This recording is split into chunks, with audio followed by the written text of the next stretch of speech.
Good morning, David. Good morning, Salim. How can risk be managed at portfolio level? Yes, we've talked about risk in projects and in an earlier video, risk in programs. Now we're going to talk about portfolios because risks don't exist in isolation. Risks are often part of programs, and projects and programs are often part of a portfolio. So we need to think about risk management at all of these levels. In this series of videos, we're starting with the simple things, the basics at the beginning, and as we go through the series, we're working towards more complex and more advanced ideas. So here we've reached something which is more complex and more advanced, managing risk at a portfolio level, a portfolio of projects. Now, portfolio theory started in the 1950s, actually, with the publication of a paper by a man called Harry Markovits in 1952, where he was thinking about how to build a portfolio of financial investments.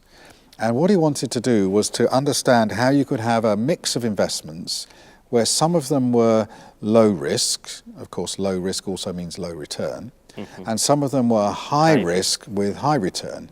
And clearly you wouldn't want a portfolio where everything was high return because the level of high risk would be so high that it would be unbearable.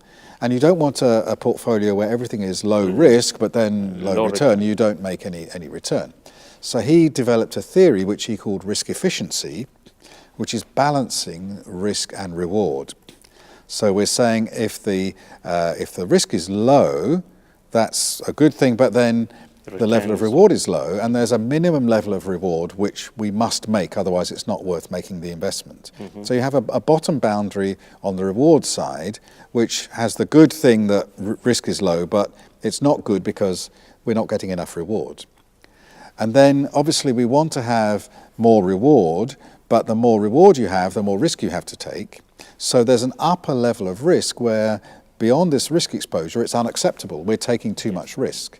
Even though it could give us a high reward, the level of risk that we would have to take is unacceptable. So we have a boundary of things which are low risk, low reward, but there's a minimum level where the reward is too low for us to be interested in. And high risk, high reward, but the level of risk is so high that we don't want to take that. And the boundary between those two, Markovits called the risk-efficient boundary, where we're taking the right amount of risk to give us the right amount of reward. And clearly there is a point within that boundary which is the best possible, the optimal point, where the level of risk and reward are balanced in the best possible way. We're taking not as much risk as we could, we're not making as much reward as we could, but the level of risk is acceptable and so is the level of reward. So can we say that's a way of controlling your risk appetite? Yes, the risk appetite clearly will inform where you draw the line that says this level of risk is too much.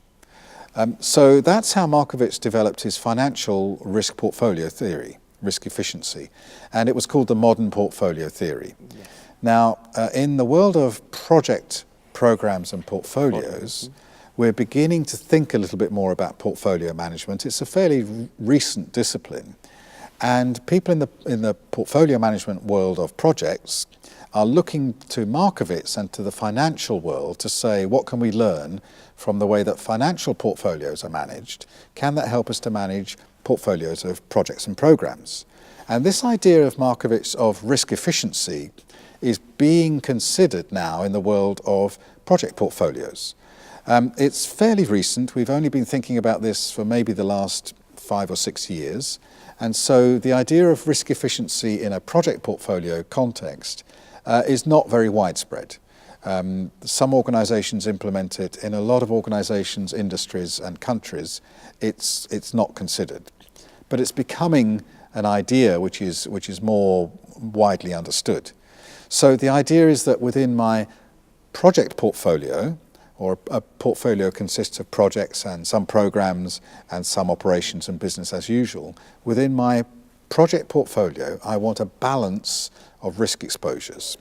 I want some projects which are low risk, because then I can guarantee their outcome, even though the reward is quite small. I want some projects where I get a high reward, even though I know I'm going to have to take a high level of risk for that. And within that spectrum, I want to be overall risk efficient. so that the portfolio is not overexposed or underexposed. Overexposed means taking too much risk and we may well fail. Underexposed means that we're not taking enough risk and we may not get the right level of reward. So the portfolio manager has to have this way of assessing the riskiness of the individual components of the portfolio. Now we're beginning to talk about, as we did earlier, overall project risk exposure. Yes. So the portfolio manager has to have a consistent way of assessing the riskiness, the overall riskiness of each component in the portfolio to give us the risk axis of the risk efficiency boundary. We know what the expected reward is. That comes from the benefits and the objectives of our projects and programs. But the riskiness comes from the overall project risk exposure. Yes. And now we can plot for our portfolio the risk efficiency boundary. Yes. So risk efficiency is the core concept of risk management within portfolios, but it depends on having that consistent way of assessing the riskiness of the individual components. Yes. Now, the portfolio risk can be affected, as you said, by program risk and project risk. Yes. And other operations and other activities. Is there anything coming from top, strategies, for example? Well, the strategy will affect the balance, the kind of where the risk efficient boundary is drawn. So we understand how much risk is too much risk because of the risk strategy of the organization, the risk appetite of the organization. We understand what level of reward is the minimum acceptable because of the strategy of the organization. So the strategy will set revenue targets, profitability targets, return on investment targets, margin targets, which are the reward axis.